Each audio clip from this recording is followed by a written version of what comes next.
দুনিয়ার সবাই বালা তাগো মনি রাইখো, আমি তো বালা না, ভালা লইয়া থাইকো।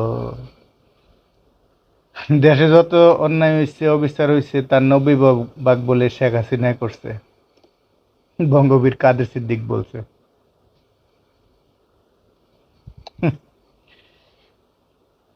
16 বছরে দেশ চলে নাই। এ দেশ আওয়ামী লীগ সরকারের ছিল না, মানুষের ছিল না। এ দেশ ছিল শেখ হাসিনা সরকারের।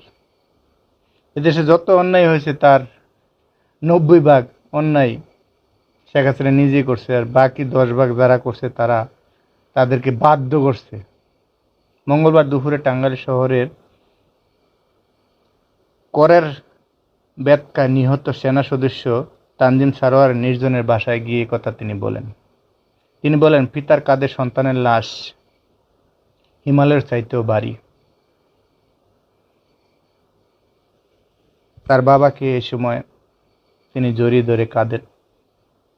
গত 15 বছরে যে অন্যায় অবিচার হয়েছে তা মেনে নেওয়ার মতো না। বঙ্গবীর কাদের সিদ্দিক কখন যে কি বলে বসেন তা কেউ জানে না। গুণধারা সমাজটাকে বদলে দিতে হবে। তিনি আরো বলেছেন, গুণধারা সমাজটাকে বদলে দিতে হবে। এত সোজা? সময়ের দিতে হবে, অপেক্ষা করতে হবে এই সমাজটাকে বদলানোর জন্য। এই বিপ্লব যদি ব্যর্থ হয় তাহলে ভবিষ্যৎ মানুষের জন্য অন্ধকার হয়ে যাবে, এ কথাও তিনি বলছেন। বৈষম্য বিরোধী ছাত্র জনতার উদ্দেশ্যে একথা বলছে। কৃষক শ্রমিক নেতা বঙ্গবীর কাদের সিদ্দিক